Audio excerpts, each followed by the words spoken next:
development over at Blumhouse Productions. I also co-host Shockwaves. Awesome. I hope you're there tomorrow at 1 p.m. What's that? Oh, no, we're I don't know what kind of format to approach this with, to be honest.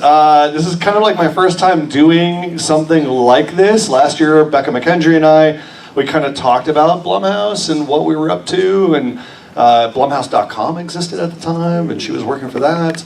But I know you guys are here for one thing. Probably right. And yeah, I know. It's the number one thing I've been tweeted about and social media about, and I wish I had surprises. But listen, I'll tell you this. I know you're here for I know you guys want to see the Halloween trailer, and I wish I could show you the Halloween trailer. I know. Listen, I do not have that power. I do not have that power. Listen, here's the thing. So. The trailer played at CinemaCon. CinemaCon is a private event for basically theater, like distributors and theatrical owners. Like the heads of AMC are there, Regal Cinemas. So it's like a place for them to see all the stuff that's coming out over the next several months, you know? So that's why the Venom trailer finally showed fucking Venom. It's where they showed the new Jurassic World trailer. There was so much noise surrounding, yes, I hear you. There was so much noise surrounding all these other films. When we drop the Halloween trailer, can we own that fucking day?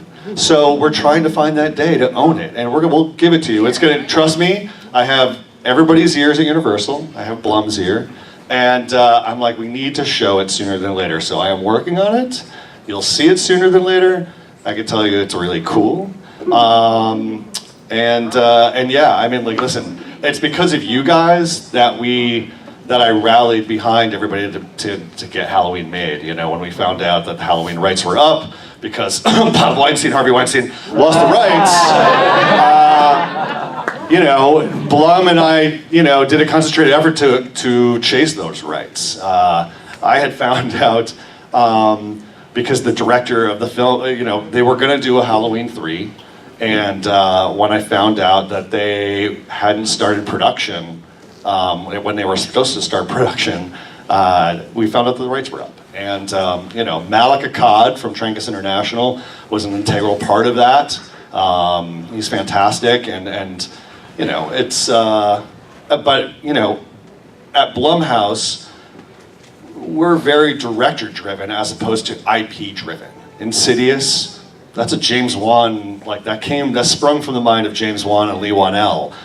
Sinister, that sprung from the mind of Robert Cargill and Scott Derrickson. You know, we kind of create the IPs as opposed to chasing and making movies based on them. So, you know, Halloween, it just made sense, you know. I was like, dude, look at the fan base. And the big challenge is where do we go? As you guys all know, we ignore everything after film number 1. Because honestly, where do you go? You can't do a film post-Resurrection. You can't do a post-Rob Zombie without Rob Zombie. I think Rob Zombie had his own authorship and his own signature on those films. And so when we talked to David Gordon Green, he was like, I don't want to do anything except, I just want to acknowledge the first film, and that's it. And that's where we decided to go. But I'm very excited for you guys to see it. We have a lot of stuff coming out this summer that'll get you pumped up. Comic-Con will obviously be a very big signature convention for you to keep an eye on. But yeah. But beyond that, I feel like we should just have like a cool questions and answers, get into the know ya session. So if any of you guys have any questions, hit me up right here. How much truth's behind that Jason's Blum is chasing down Friday the 13th? That is something, yes. Well, here's the thing with Friday the 13th. Friday the 13th, the rights are, as you guys know... Victor Miller. Well, there's the Victor Miller, Sean Cunningham element of it. But there's also the New Line Paramount element of it. After Platinum Dunes did Friday the 13th, 2009, they had done some sort of like studio swap. I don't know how many of you guys kept an eye on this, but the studios basically traded like IP. They traded properties. So it was New Line gave up Friday the 13th and something else, so they could get There was something from Christopher Nolan. Christopher Nolan. Interstellar. Interstellar, yes, Yeah, thank they you. gave up South Park and Friday. Exactly. So they had a time limit, and that time limit was 2018. And so now it's 2018. Friday the 13th is technically supposed to go back to New Line, but the Victor Miller, Sean Cunningham debate wages on. So until that simmers down, we have to see where the rights lie. But I would love to do Friday the 13th. I know Blum would love to do Friday the 13th. Anything that we do would just be like, let's look at the property and then find someone, a director, to lead the charge and put their stamp on it and do something really cool and amazing. Yeah. Where are y'all at with Five Nights at Freddy? Five Nights at Freddy's. We've kind of quietly, kind of put that into the world. How many of you guys know that we were supposed to do Five Nights at Freddy's? Okay, so you're following social media. Scott Cawthon, who's incredible, he had tweeted out, and apparently he's got over 100,000 fans on Twitter, and then he tweeted out one image, and that was his first tweet ever, and it was just the chair in front of our logo. And from that point on, we've kept quiet, but yeah, Chris Columbus is now involved in it, and he's writing, so we're just waiting on that. Yeah.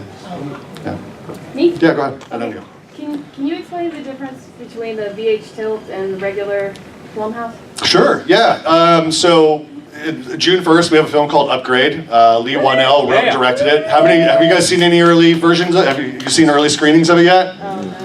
This movie is bananas. I'm going to stand up because this is stupid sitting.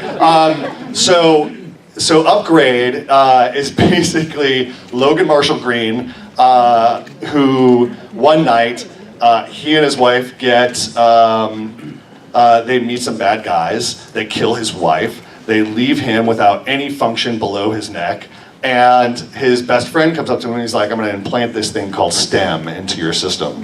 And it's gonna get you walking again. You're going to be able to have a full life.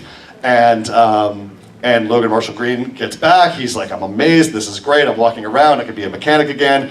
Oh man, my wife is dead. That really sucks. And I want to get revenge. And then STEM, this thing, starts talking to him. And it's like, I can completely help you with that. And he's like, I don't know if you noticed this, but in this video, you missed an address to one of the bad guys. And he's like, well, let's go get him. And STEM is a fully functioning thing. So what happens to this guy is, in the middle of a fight, because he can't fight, he can shut down and let STEM take over. And STEM is a badass. And he just starts kicking some serious butt. And so that film was produced under Blumhouse. And it's going to be released under Neon and Tilt. And VH Tilt is just a kind of an avenue for those films that don't warrant, when you put out a film in 3,000 screens, those fetch $20 to $35 million ad campaigns. You got to think about that on top of the budget that you're spending for the film. Universal, who's our distributor, puts a lot of money into selling the crap out of the movie. And so when you talk about budgets and you talk about recouping budgets, you always have to think about that $30 million that you spend to advertise and tell you about it. So the BH Tilt titles are films that don't necessarily warrant that, but they also don't deserve to go straight to VOD. We want you to see them. So they're kind of just smaller releases. And then if they do really well, I suppose It Follows and The Witch, not our films, but those are films that started out very small in 1,000 screens, and then they just got bigger and bigger, and so they started releasing. So if Upgrade does really well, it'll definitely reach a wider audience, but it'll be 1,500 screens, and people will still be able to see it.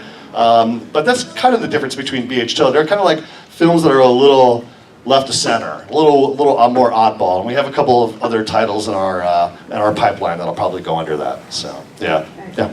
So I was had the pleasure of walking through your Blumhouse Universal walkthrough at Halloween Horror Nights this year. Oh, cool. Triple per election day, Happy Death Day, which is awesome, by the way. And Yeah. Sinister. And obviously, you have a close relationship with Universal. Can you talk a little bit about that collaboration? I love walkthroughs. Yeah, the Halloween Horror Night stuff. Yeah, they because our first look deal is with Universal Studios, Universal Pictures. We have a good relationship with John Murray and Mike Aiello over at Halloween Horror Nights Hollywood and Hollywood Horror Nights Orlando, respectively. So yeah, each year we just John and Mike, those guys who build those amazing immersive experiences, they like once they're done, November 1st or November 2nd, they're working on the next year. Like those guys, job security is set because it takes all year and all this planning. And there's a couple of titles that I'm involved with that we're going to be doing for Halloween Horror Nights, and John and Mike just pour everything into it. But they just come to us and they're like, hey, do you have something that you want to do this year? And I think we have a couple. Like what? Well, there will be more official announcements on it, but you can take guesses. But when we did The Purge, that was a lot of fun. The Purge walkthrough. I mean, that world is just ripe for an experience like that. I remember, oh God, was it last year? And this is a testament to these guys working creatively on the fly. Last year at the Purge thing, the Purge walkthrough, they had this guy on the back of a semi with a big Gatling gun on a tripod, and as you're exiting the maze, he's like, "Die, die!" and he's blowing you away, and then a massive shooting happened, and it just didn't feel right. Everybody was kind of like, maybe we shouldn't leave that experience with the sense that you're all gonna, get blown away. So the guys just quickly snipped out the sound and snipped out the gun and put the guy there with an axe and just made, this is still very effective. This guy was still coming at you as the last big scare. But I noticed that was something that they had altered. So those guys are really quick, really creative, really cool. Last year we did The Horrors of Blumhouse, which was kind of a culmination of a bunch of films. So we had Happy Death Day in there, we had The Purge in there, we did a Sinister walkthrough for the first time, so it was kind of a best of Sinister and Sinister 2, which was a lot of fun. So yeah, we got more to come for sure. It's cool, I love it. Yeah. Since it was announced, is there anything you can actually say about Happy Death Day 2? Yeah, we start shooting Happy Death Day 2 in a couple weeks. How many of you guys seen Happy Death Day? Did you guys like it? Yeah. Right on. Oh, cool. Good. Well, it's the same team, guys. I mean, like, it's Chris Landon writing and directing. Jessica Roth is back playing Tree. I don't want to give too much away, but there is, Jessica Roth, I think on Twitter, said that there's like a Back to the Future 2 element to it. That is true, but I also think tonally, it falls in line with a trio of films that I especially love from the 80s, Weird Science and My Science Project and Real Genius. Okay. In the 80s, Hollywood had this fascination with weird, spooky science, and then this through comedy actors in there. And that, when I read the script for this one, I was like, oh, this is definitely in line with those movies. This is cool. So.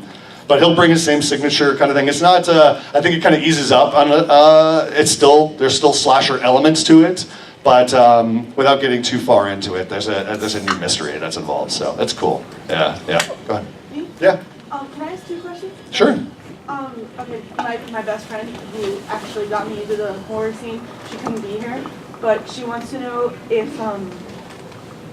she has an idea for a Blumhouse movie. Will anybody look at it? Yeah. Would there be anybody who would? She's an amazing writer. Yeah. Well, yes, if she's represented. Does she have any kind of representation, like a manager or agent or anything like that? Yeah, it's tough. I mean, I just to give you guys a little bit of background, I used to work for Fangoria magazine, and I co-founded Dread Central way back in the day, and then jumped over to Fangoria for a while, and then jumped into Shock Till You Drop. I ran this website called Shock Till You Drop. It got, I don't know if you guys can still find it. I don't know what the fuck those guys did with the site, but it's too bad, really. The internet game is not a good one. But you know, I was doing that for a while, and I was just like her, you know. I mean, like I had no agent, no representation, no manager, no nothing, you know. I had a few scripts, but what I quickly learned during that time is that you just need good representation before anybody can take a look at it. And now that I'm on the other side, I've learned that I legally can't look at it because it needs to come through an official channel that can, you know, if she's got perhaps like a legal representation, that could, like a good lawyer that could back her up. Just because these days it's so hard with copyright, you know, I mean, like, Jesus, I could point to, there's all sorts of, you know, lawsuits come down all the time going, you ripped me off. This is why we can't just look at something, you know, because we need someone who's got the skill and the legal representation to back it up and officially document it as being a submission. I would love to read it. I'm sure she's talented as fuck. But what I would advise her to do is just either find a lawyer or just get a good manager, you know, and have them do the due diligence and submit. Yeah. Also, is there anything about a new Insidious movie? I know that the fourth one just came out this year. It did, yeah. But, you know, Yeah. it's my favorite horror movie. Yeah. Did you like the last one? Did you like 4? Yeah. Did you guys see Insidious? Lasky? Did you like it? Yeah. All right. Cool. I mean, you guys can be honest with me. It's fine. I mean, this is why it's important to get feedback. You know, we're not living in a bubble. We love to hear from the fans. I stayed silent. Fair enough. All right. You said well. All right. Lynn Shay. Yes, Lynn Shay. Guys, Lynn Shay is a national treasure. I mean, she, you know, to go from, you know, Bob Shay's sister, Bob Shay, being the head of New Line, that was head of, you know, that was the House of Freddy, and she was in Nightmare on Elm Street, she was in Critters, you know, and now she's just got, you know, now she's got a franchise all her own at her age, which is amazing. It's just, I keep saying it's the second coming of Lynn Shay. And she's like, oh, you know. But she's a sweetheart. But yeah, I mean, like when it comes to sequels for us, it's never say never. You know, I mean, we don't think about doing sequels until after the films are out. You know, we want to see, I mean, like, we'll leave it to the writer-director to maybe like stew in their ideas, but we won't have an official discussion about it until really like the movie comes out. You know, same with Truth or Dare. We didn't really, you know, we wanted to see how Truth or Dare did. You know. Did you like it? Yeah. Oh, right on. Okay. Yeah, we just wanted to see how these things do first. It just, you know, because the whole creatively, we want the director to really put everything in the movie they're making. It doesn't make any sense to come into a room and go, all right, so I got this amazing movie, it's a horror film, this is what's gonna happen, and then for the sequel, and it's like, well no, put it in the first movie, man, like that's just, let's see, tell the best story you can in the shot that you have to make it, you know? So, you know, I'm sure there'll probably be more. I mean, we love that franchise, so, yeah. Hey, to kind of piggyback off her question, does Blumhouse hire on-staff writers like think tank writers to help polish scripts? The question is, do we hire staff of writers? You know, back in the ye olden times of Hollywood, that was the way they did things. You know, the studios would hire directors and put them on contract for multiple pictures, and put them on writers on contract, and just have them sit in a closet and go come up with some ideas. You know, we did it once. We had 2 writers that were incredibly talented, but they were mostly used for television. Yeah. And I would go in the room and go, guys, I had a dream. This is the movie idea. Ready? And they go, oh God, Ryan, stop. But there was one time I actually walked into the room and they had on their board, their whiteboard, it was Ryan's idea. And I was like, oh, thanks guys. Thanks for exploring that. We're gonna put it on the fridge, right? Yeah, I'm gonna put it right here, and then we're gonna erase it when you leave the room. But no, I mean, like for us, the path to success in making films in our system is really being the director. You know, we work in such low budgets. You know, having a script that comes into us and doing pouring. You guys gotta understand, so many movies don't get made just because of bad development. You know, the studios gobble up this idea. They'll sit there. They'll beat the script to death, and then the movie comes out, and you could just tell that it's a passionless effort. And for us, it's really about the director coming in going, I know what your system's like, I know you make films on a low budget, I've got a scary story I really want to tell, and it's amazing. You know, I mean, when we did Get Out, that was Jordan's thing. You know, Jordan had this script all over town, and Blum, we all read it, and we were like, this thing is crazy, but we got to make it. Let's just and because Jordan was already a director, we were going to take a shot. We were just like, all right, let's do it. You know, but it's really about being a filmmaker coming in with a passion project. That's cool. You guys are more like the new version of United Artists. You know, where yeah, exactly. We have like the United Artists kind of vibe with a little bit of Corman. And then like the showmanship of William Castle, you know, I just sit there and I just throw all these things out there. And I do have one other part. All right, Yeah. keep my hands down. Spawn. Spawn. Coming out 2021, I think. You don't know anything about Spawn's coming out. No, you know anything like?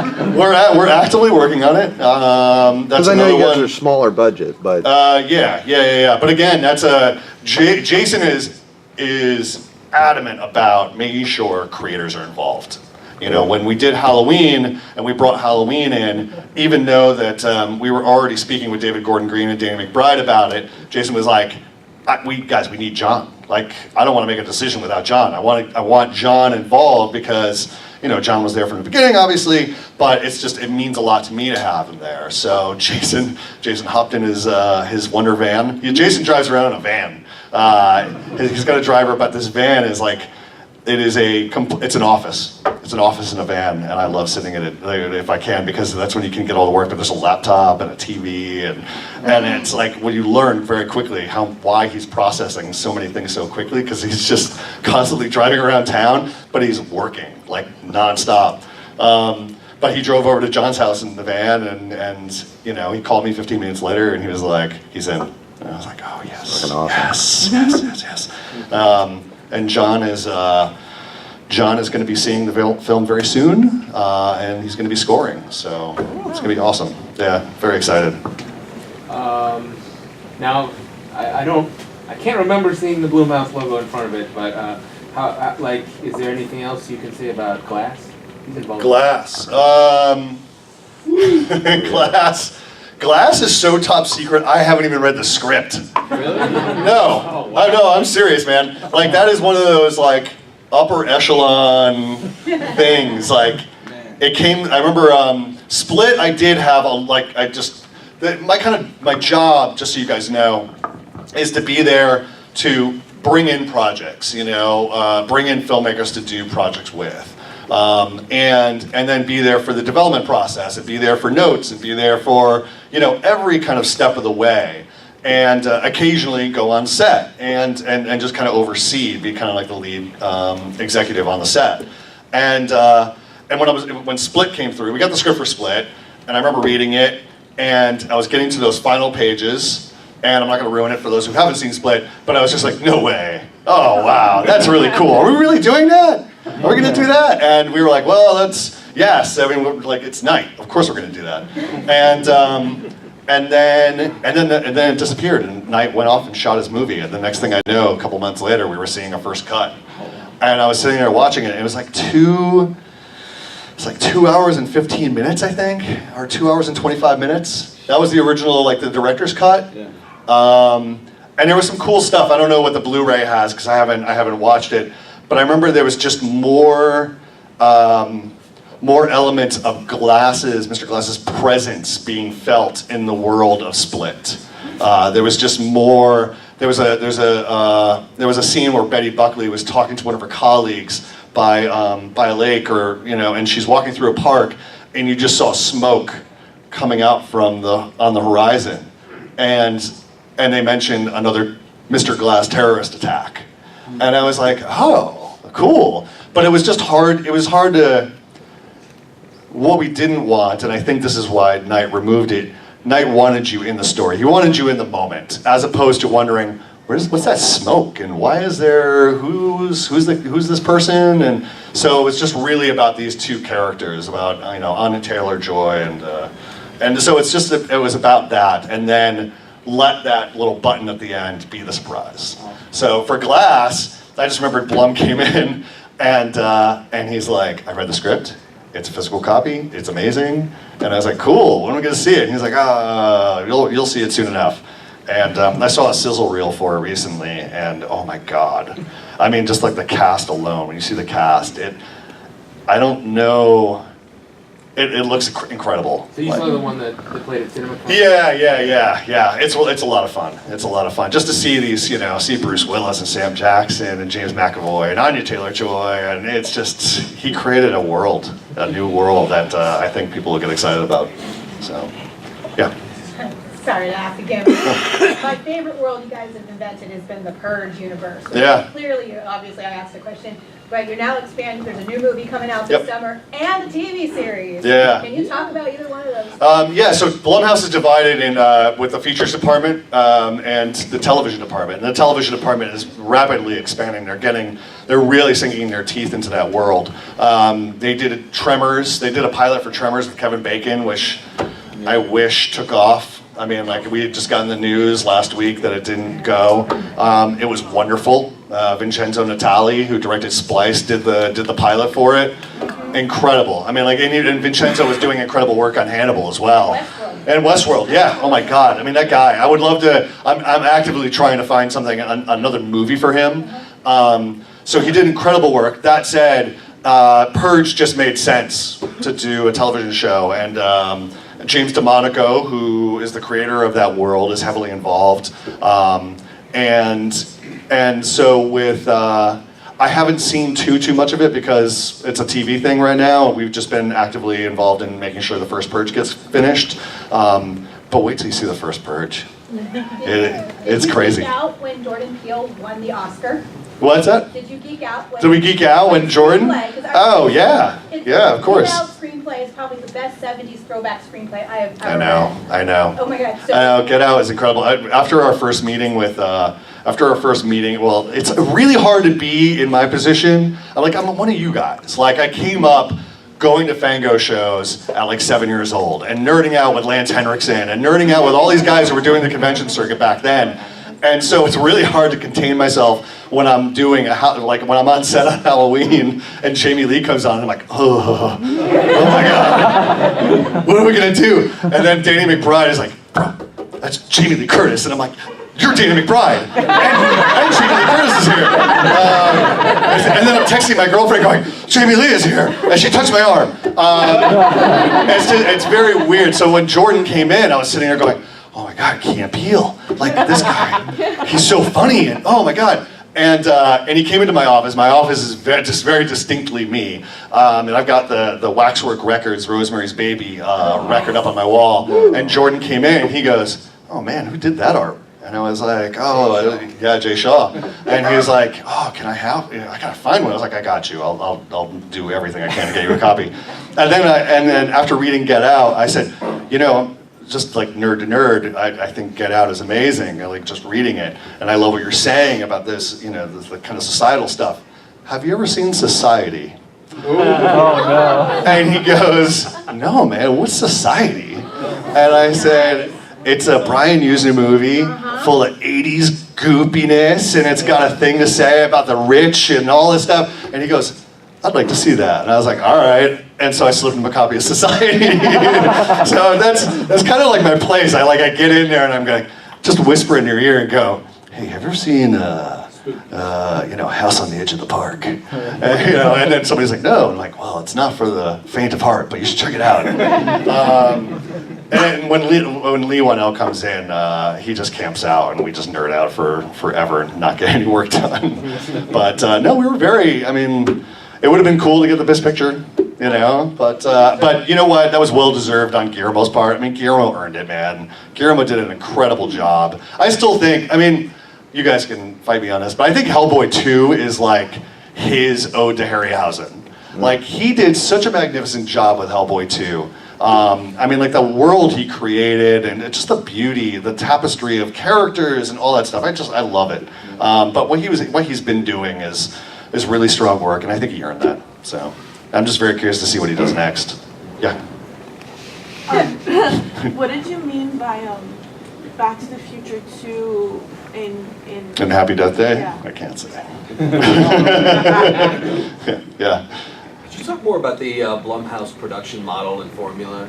I Sure. saw Jason Blum on a panel years ago. And Yeah. Originally, it was kind of Corman inspired, Mhm. with low budgets, aiming for like a single location. Yeah, I think that's changed a little bit. I mean, like when I came in, when I was a journalist, what I was seeing from Blumhouse was what you're talking about, which is super low budge. I mean, don't forget, Insidious was made for like $1 million.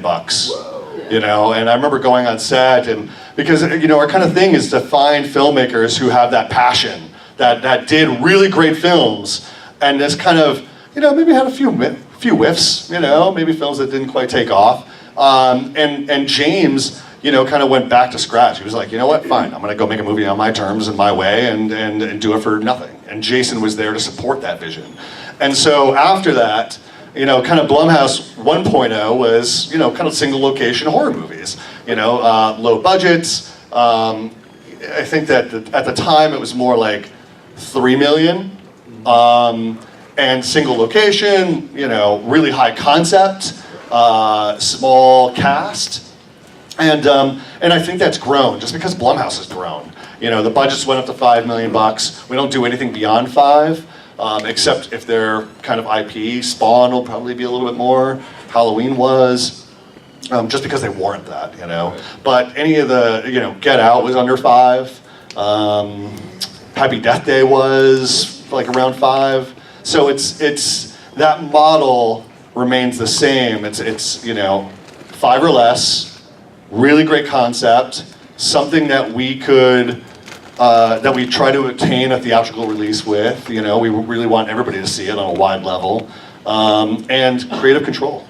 We give our filmmakers creative control. I'm there to kind of It's literally in the features department. There's 4 of us, so it's me, Bea Sakara, who is one of the co-producers on Get Out, Cooper Samuelson, and then Ray, who's one of our creative execs, and there's only 4 of us, and we're just kind of plowing through projects and trying to find them and think about, what, for me, it's always about pushing the genre forward. I love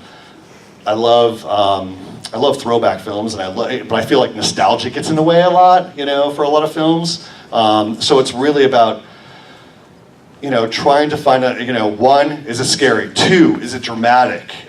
3, how is it pushing the genre forward? How are we doing some new stuff with it? And I think there's a lot of great films right now that are doing that, beyond us. I mean, like Hereditary from A24 is insane. Quiet Place is very well done. Yes. I think that's a very well done movie. So we're living in a good time. I just read some bullshit article this morning. It was like, horror's dead. I'm like, really? We just want to. I was like, it was like, Quiet Place did really well. Horror's dead, and I'm like, who are you? And what? Can we have a conversation about this, please? And I think it was just something about, I don't know. I can't even begin to understand it. But anytime anybody says horror is dead, it just drives me nuts because they don't understand the cycles the genre goes through. Horror goes through cycles. It goes through these really big, big booms where we're getting the J-horror remake craze, or we're getting the torture porn craze, or we're getting, the remake craze that we saw, from 2005 to 2010. And then it gets quiet, and it's during those quiet times that's when we see really exciting movies creep out. I think that's when like Insidious was discovered. I think that even It Follows, that's a nice little movie that crept up on us too. So yeah, it just goes through cycles. Horror never dies. That's just stupid. I don't understand how you can see that. Yeah, I don't only understand won either. Oscars. I know. I don't get it. You and the Halloween T-shirt that I have. Horror people. So is there like a specific, when you're like looking to work with the director? Yeah. First off, is there people right now, like, can you say like who you like want to work with? Is it, there's any filmmakers out there that you really like? And also, do you look at like anything they've done previously, stylistically, is that a determining factor? Or does it have to fit like the Blumhouse, like, I don't know, like someone like Panos Cosmatos, like something like that. Like, would you, I never. Panos. Like when it comes to the filmmaker, here's the thing. Yes, Are they accomplished? Have they done at least one really exciting film? Yes. You know, I mentioned Vincenzo Natali. I think Vincenzo would be fantastic in our system. Brian Fuller. I want Brian Fuller to do a horror movie with us. You know, he's kind of in TV land, but every time I see him, I go, you know, you should do a movie for us, Brian. You know, maybe if we get Friday the 13th. Who else? You know, I was talking to Don Mancini. I was like, Don, we're ready. Let's do this. You know, come up with something that's not Chucky, and let's find a movie to do. Keep doing Chucky, obviously, because I love it. But you know, the criteria really leans on the script and the idea. It really, you know, script, especially for you aspiring filmmakers out there, script is everything. You know, real characters, you know, real decisions being made in those films. You know, the audience, you guys have gotten so much smarter. You know, the horror audience has evolved. You know, and I think it's very challenging to tell a horror movie today, especially when there's like just so much real world shit going on, and YouTube and Live Leak and all these things that we poke around on the web and see real stuff happening. You know, can we be shocked anymore? Can we be shocked anymore? Can you guys be horrified? I mean, are you guys, or is it just kind of, it's entertainment? Entertainment? Yeah. I want to be scared. Yeah, that's the thing. Yeah, I mean, like, that's the thing. It's like, I feel like we need to kind of revert back to classical horror and dread again, you know? I think that Hereditary did a really good job of that. That movie's, I don't think Hereditary is scary, but there is pervasive dread throughout. Like, it just makes you feel unsettled. I felt like Sinister, what Scott Derrickson did with Sinister, you know, I think that was just bursts of terror along with that dread. And Quiet Place, you know, Quiet Place is just a scare machine. But I just feel like that's a big challenge. But through all of that, through all of the horror and the scares, what's really important is the drama at the core of it. You know, what kind of story are you telling? You look at movies like Don't Look Now, Rosemary's Baby, God, there's so many others that those films, The Exorcist, those films work because once you stripped away all the genre elements, they're just great stories at their core, you know? Rosemary's Baby, you know, you've just got a really bad, crazy marital drama between Rosemary and her husband, Guy. You know, this guy who's going to do anything for fame. You know, and that kind of bled through in Sinister, you know? Ethan Hawke's character has the same motivation, which is, I'm going to move my family to a murder house because I want fame again to write a book.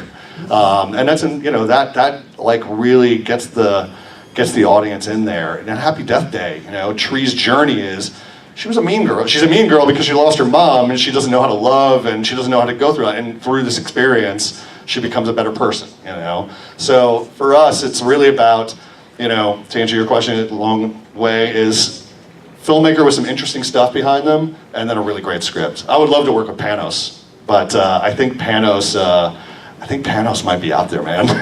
Did you see Mandy? Mandy is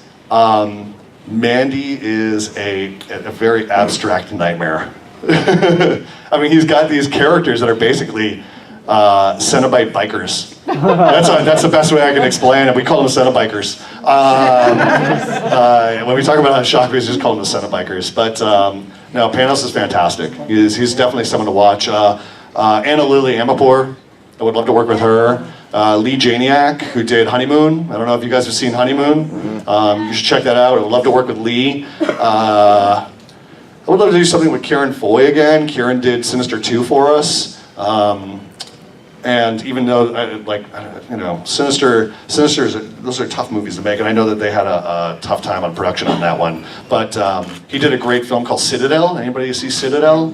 You know, that was a good moody piece, and I think Kieran's got the chops for another scary movie in him. So, yeah. This is a quick one. You mentioned the Tremors pilot, and I'd forgotten about that. So there's no chance that somebody else will come in and pick it up? Not at this time, no. And is there any chance that we'll ever get to see it? Yeah, no, probably not. I mean, that's the nature of like pilot season and TV, is I do all this really cool stuff. What was the one that Joe Hill had? Lock and Key. Yeah. You know, they did Lock and Key. That hasn't gotten out there, has it? Started in, I forgot who directed it. Yeah. Like, yeah, Mark Romanek, I think. Mark Romanek. Yeah, Mark Romanek, yeah. Yeah, that's the thing. It's like Hollywood has like, I mean, like especially in TV, they've got all these cool things, you know. And then if you know, and the creators pour all of their heart and soul into it, and And if it doesn't take off, it doesn't take off, and then you guys never get to see it, which is a bummer. But who knows? Maybe in 20 years' time, someone will just leak Tremors or something like that. Yeah, way in the back. Is it true that Blumhouse and Hulu's working together? Yeah, we're doing a really cool thing with Hulu right now. Jason just did an announcement with Hulu. We are doing 12 movies. They're telefilms, or we're calling it episodes. It's an anthology series, and they're all based on holidays. So we're doing one a month, which you can imagine what the production line is going to be like for that. So we're doing. There's a great film. I think it's, Paul's been tweeting about it nonstop. Paul Davis, who did the American Werewolf in London documentary and also wrote, I think it's called Beware the Moon. He also wrote a book. He's going to direct it. It's called The Body, I believe. But that's going to be the Halloween episode. And then we're going to do like a Thanksgiving one. We're going to do Christmas and Father's Day and Mother's Day and Valentine's Day. And it's just going to be really cool films with really exciting filmmakers. And I know our TV team is working feverishly to figure out the production timeline. But we're it's going to be, like the old days, just doing a film back to back to back to back to back, and hopefully roll the same crew into each film and just keep moving on. It's going to be really exciting. I'm really excited to see where it goes. It's going to be fun. I'm going to go way in the back there. Hey, so my favorite universe is the Sinister Universe. Do you talk any more about how you guys plan on expanding that? I wish I could. There's no plans just yet. No. I think I really love Sinister. I think Sinister is definitely one of the scariest films that come out recently, and I think Sinister 2. They did a really great job, but I don't think our partners in that. I don't think they were exactly thrilled with the performance. I mean, in how it did. So I don't know. I mean, it's like one of those things that's on the back burner, and we're never going to say no. We'll see what happens. Yeah. You said earlier that you were looking for a movie to turn into a TV show, like to pitch as a TV show. Why not Sinister? I will run that by TV. I'll let you know. Yeah. We'll see. I would love to see more Sinister. And it's about Scott Derrickson too. Scott Derrickson. We love to maintain our relationships with our filmmakers. That's really important to us. So James DeMonico on The Purge, James Wan and Lee Wanell on Insidious, and Scott Derrickson on the Sinister Universe. So we'll see. Yeah, way in the back there. What VHS tape did you run out? What's that? What VHS tape did you ruin watching so many times? What was your inspiration back in the Friday Night. Yeah. Friday Night was my number one. It was kind of. I grew up in Connecticut. My parents were incredibly supportive in my artistic endeavors. I was a big comic book kid. I was always drawing, and my dad introduced me to. He didn't mean to. He introduced me to Cycle of the Werewolf, and I was 6. The book had just come out. He's a big book collector. He collected Stephen King, and back in the early '80s, we had these giant speakers in our turntable, and the speakers came up to about here. And I remember walking up to it and seeing Cycle of the Werewolf, and I picked it up, and I was like, "Oh my God, this woman's getting her face ripped off by a werewolf. This is incredible!" And my mom was like, "Don't look at that." To which I found it later on and continued looking at it. And the Bernie Wrightson stuff just took over. I was amazed by it. So Bernie Wrightson's line work, the way he drew, was just so beautiful. So I followed through with that, and then my parents started recognizing that I had a penchant for the macabre, and so I was reading horror comics. And then my dad would sneak me out on school nights to go see movies, and Fright Night was one of those films where I would actually. I don't know why my parents did this. They made me go to bed, and then my dad would come over and go, "Let's go to the movies." And I'd just be like, "What? What's going on? I'm in my pajamas, my Star Wars pajamas." And Friday Night was one, but he was. I remember my grandmother came along with me on that one, and I was in the back seat. And we lived in a very small town in New England, and so the movie theater wasn't too far away. And we got about a half mile away from home, and he pulled over and he goes, "This is a scary movie, and if you can't handle it, you can get out." And I was like, "What?" He's like, "You recognize the post office, so you can find your way home." And I said, "What?" And he goes, "Yeah, you can just go, because honestly, I'm not going to turn around." And I was like, "Oh, I'm in it. Let's do this." And Friday Night was just one of those movies that was a perfect culmination of horror and sex. And I mean, like, I saw my first nude woman in that movie. I was just like, oh my God. And comedy. Like that showed me that horror could also be funny. Great makeup effects. And incredible makeup effects. Yeah, I was a big model kit builder when I was a kid. So I know that someone did like the vampire bat, the Fright Night bat. They did a model kit of that. But no, guys, Fright Night was a big one. And then from that point on, the floodgates opened. Like, I saw The Fly opening night, I saw Aliens. And I remember seeing Aliens, and my local news did a sneak preview of Aliens, and they were like, this big movie, that's a huge hit, that's a sequel to a huge hit's coming out. Now, avert your eyes if you are very sensitive, because we're gonna show you a clip from Alien. And I was like, oh, what is this movie? I had not seen Alien before Aliens. And they showed the chest burster sequence. Yeah. And I was like, what the fuck? And I think my mom was sitting there going, I can't believe they just showed that on our local news. And my dad was going, you're gonna see a whole lot of that tonight. And I was like, yes. So that's the kind of household I grew up in. But Fright Night was that one that I just wore out. I loved it so much. That and Return of the Living Dead. Yeah. I have my thing is horror comedy. I really love horror comedy quite a bit. Evil Dead 2, those kinds of movies. It's my personal taste. I just love it. And when Chris Landon came through to do Happy Death Day, I was like, oh, cool. We're gonna do a horror comedy for once. Because when you do the films that are tough in the Blumhouse system are films with a lot of action, and when you do comedy, it just requires a lot of time. Comedy requires time, and time equals money. So when it came around to do Happy Death Day, we just knew, based on Chris's previous work, that he could handle the comedy, and he can get the coverage he needed under the time that we had for him. So yeah, it was fun. Yeah. I have a quick question in regards to Spawn. I know it's very early on and it's a little bit way off. Is there possibility to somehow involve Keith David with the fact that he's very close with it, with the HBO animated series? Yeah. I think that really is. I think it's really based on Todd. That's really Todd's decision. With our filmmakers, we don't put a lot of parameters on them when they cast. Because again, we're giving those directors creative control. So it's really up to Todd. We'll see. I saw some news break over the week. So we'll see. Yeah. Recently, I know you have a good partnership with Universal. Yeah.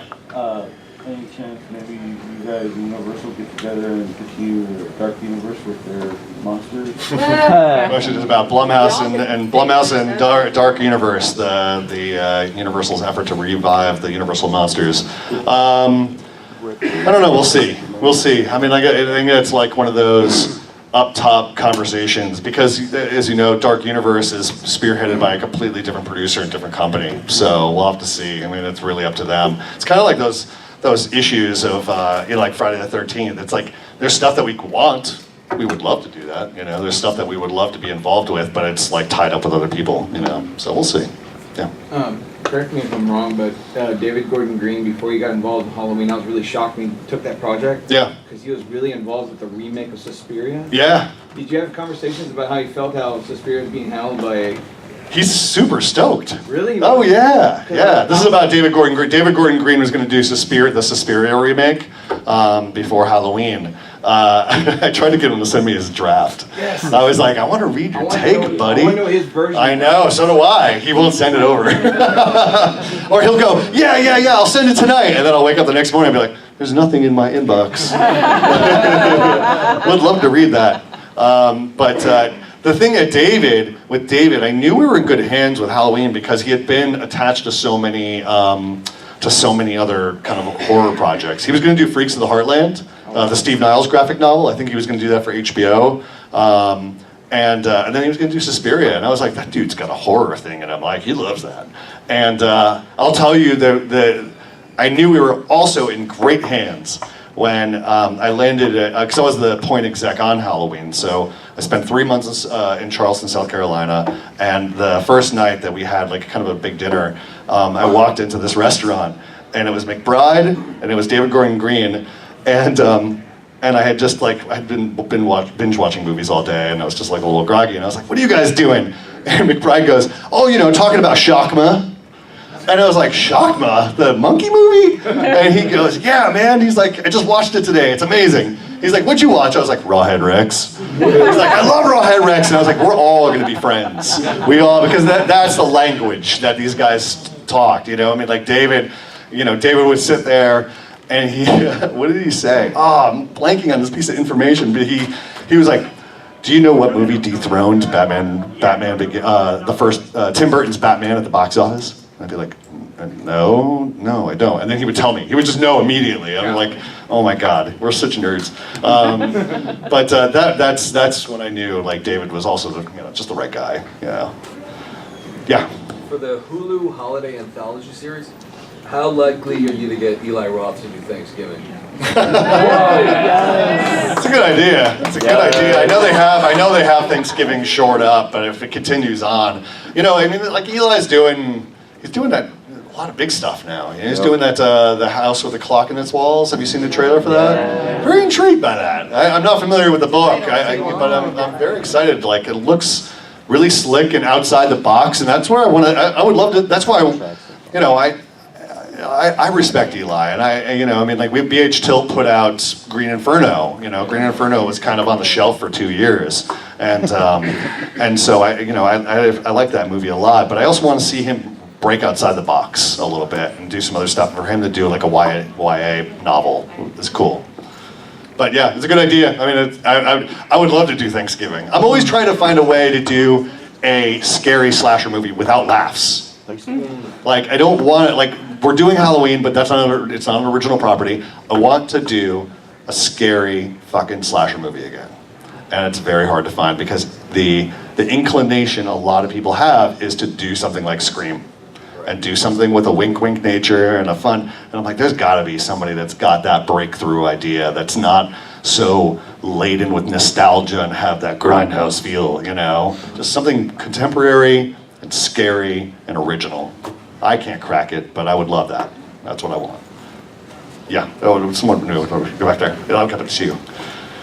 Yeah, go ahead. Yeah, so Fangoria started taking subscriptions again this week. Yeah. Can you talk a little bit about what we can look forward to in the new magazine? No, Fangoria, I mean, I don't have much to do with it, but I mean, like, because I was part of the family one time, I think it's great that they're back, because I think I think there's a lot of great horror magazines out there, but they kind of lean too much into one thing over the other, you know, but from my understanding, they're going to bring class back to the magazine. It's going to be less about reviews and less about. I know the days when I was there, everybody was like, it's just like advertising. You're just doing an article just to get the bucks. I think it's going to be a little bit more insightful. It's going to be more bookish. You know, I know that the subscription price is a little crazy. It was like I think it's like $60 for 4 issues over the course of a year. But it's 100 pages per issue, and it's going to be like have a spine. It's going to be different stock quality paper, less ads, and just more about content.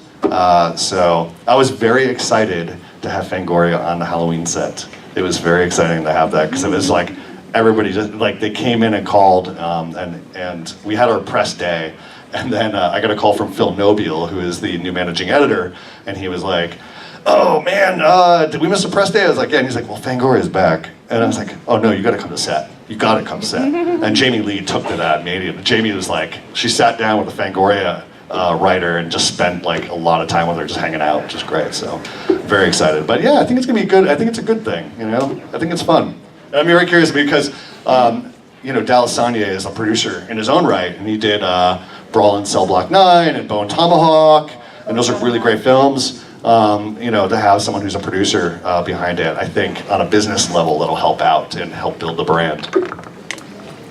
I think I have one more, and then yeah. Last year, Trent Reznor did the theme for Halloween. Hell yeah. Is he gonna be on the new movie? We'll see. I mean, he was asking about Trent Reznor and Atticus Ross did the Halloween theme. Last October. It was a great way to send us off into production because we listen to it all the time. It's really cool, but I mean, like, who knows? We'll see. I mean, like, we had a lot of people asking about that, and then there was a lot of people that were vying for it. But I was like, we got John Carpenter. Like, let's go John. Like, let's see what John does with it, you know? So, so we're gonna wait and see, you know? I think John's gonna deliver. But I mean, like, but Trent did an amazing job with that. That thing is so cool. And I like how it comes in and it just feels like full Trent, like in the last 45 seconds. It's really cool. So, all right, guys, well, thank you, yeah. I was just wondering, Nick Castle commented that the trailer wouldn't be out for a couple more months. Yeah. Due to the reaction, they're bumping it up. Yeah, we'll see. I'm trying. Again, it goes back to it'll be soon. It'll be soon. The reaction, the louder you guys get, the more we take. We're dying, I know, man. I know. But anyways, thank you so much, guys. Really appreciate it. We'll do live shockwaves tomorrow at 1 o'clock if you guys are still around.